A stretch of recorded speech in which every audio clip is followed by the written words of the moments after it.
নমস্কাৰ বন্ধুসকল, এমচিক ইউটিউব চেনেললৈ স্বাগতম জনাইছোঁ। বন্ধুসকল, আজি আপোনালোকৰ লগত কথা পাতিম আমাৰ বৰপেটা ডিষ্ট্ৰিক্টৰে এজনী জীয়ৰী বেংগলোৰত BSc নাৰ্ছিং পঢ়িবলৈ গৈছিলে।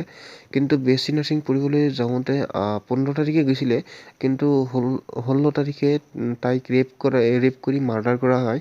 আৰু দুৰ্ভাগ্য যে যোনে ৰেপ কৰিছে একচুৱেলি তেখেতে আমাৰ অসমৰে ল'ৰা হয়। তেখেতে একচুৱেলি এজেণ্ট হিচাপত কাম কৰিছিলে, মানে আমাৰ ষ্টুডেণ্টছবোৰ ইয়াৰ পৰা তাতে এডমিশ্যন লৈ দিয়ে।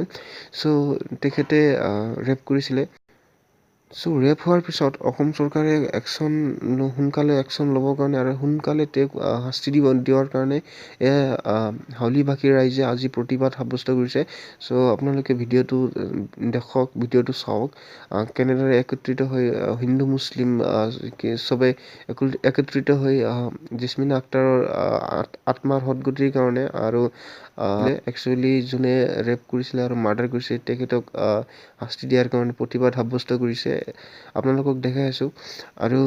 আৰু বন্ধুসকল, আপোনালোকে যদি আমাৰ চেনেলত নতুন আহিছে তেনেহ'লে চেনেলটো ছাবস্ক্ৰাইব কৰি লওক আৰু বেল আইকনটো প্ৰেছ কৰি লওক, কাৰণ যিকোনো লেটেষ্ট আপডেট চাবৰ আগত এইটো চেনেলত পাই থাকিব। আৰু এইটো ঘটনাৰ পিছত কি পৰ্যায় হয়, কেতিয়া কি শাস্তি হয়, চব ডিটেইলছ আপোনালোকে ষ্টেপ বাই ষ্টেপ পাই থাকিব। বন্ধুসকল, এতিয়া আপোনালোকে প্ৰতিবাদটো চাওক, কেনেদৰে প্ৰতিবাদ সাব্যস্ত কৰা হৈছে।